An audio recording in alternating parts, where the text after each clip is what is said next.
Mr. DeVille, I'm ready for my close-up. Okay, I got this eye cream. What? I got this eye cream. It ain't gonna work.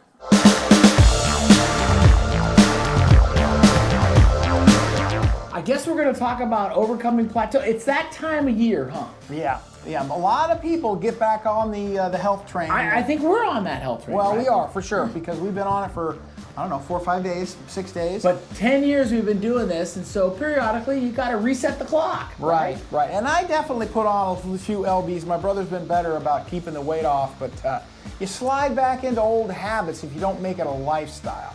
So one of the things that can happen as you're losing weight is you hit this, what you think of as a plateau where you have even a couple of weeks of even though you've been on plan, you're no weight loss, right? Right. It happens.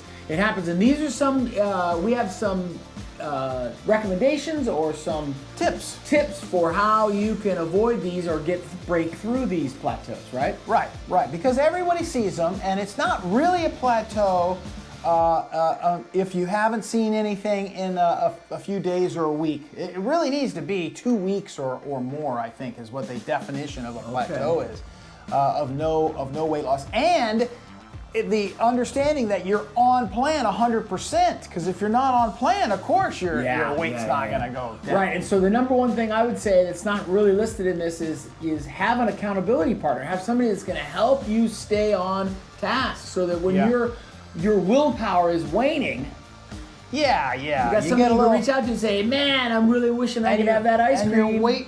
Your willpower can really wane if you're not seeing the scale move. But we know also that the scale doesn't move in one direction, When does your willpower wane most?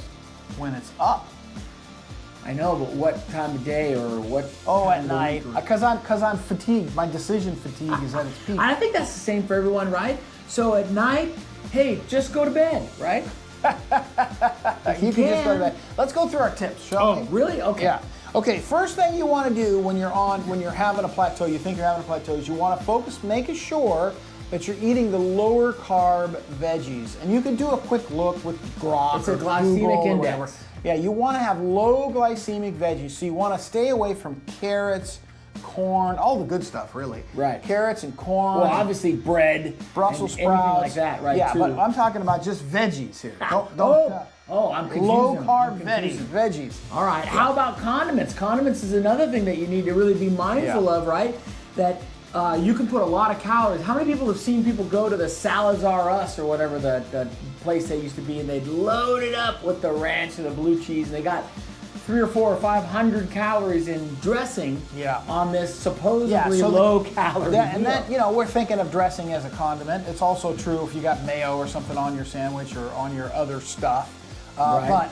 But what tip we've got is, instead of pouring it right on the salad, you get a little saucer or a little cup of it, and you dip your fork in there, get a little tasty on there, and then stab your salad and eat that, and you're not drowning in salad dressing. A lick, a taste, or a bite. Yeah. So you can have a little bit. The other thing, my brother loves this one. What gets measured gets done. Keeping tabs is super important. So it's always helpful, and maybe you do it in the kitchen or wherever you make your meals, right? You write down, even on your phone, what you're eating on a daily basis, so that when you go back at the end of the day or the next day, and you didn't lose any weight, you can look and see what you did and what you didn't do, and you got a kind of an evidence trail. One of the things we've liked to track a lot is the water intake. We encourage 64 ounces of water at a minimum, and you don't want too much water because it'll flush all the minerals and vitamins and stuff out of your system, but you do want water will certainly help you feel full and satisfied. Yeah. And that's good. And then the other thing is really be a little bit more active. Try to make sure you're moving and grooving, right? Yeah, especially if you're feeling a little depressed and your willpower is waning, exercise can pump in some endorphins and get your energy up.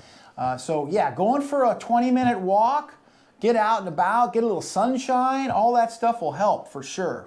Right. The last one, you you could, if you so choose, practice a little mindfulness, do a little meditation, do some breathe. Not, I was going to say heavy breathing, but that's not what I meant. Do some controlled breathing exercises. So, hey, those are just 5 or 6 ways that we have seen that have worked for us and our clients. We've coached. It's definitely a big difference if you're paying attention to these things and you have somebody to keep you accountable, a coach or somebody that's on this program with you, whatever that program is. You're going to be way more successful. Yeah, we like to say we don't diet in the dark. We actually, you don't want it to be a diet. You want it to be a lifestyle. That's what's going to make it stick over the long haul. But while it takes 66 days to create habits, and that's what we're trying to do, create habits. Right. So with that, Klar Bros Bistro, here for your health.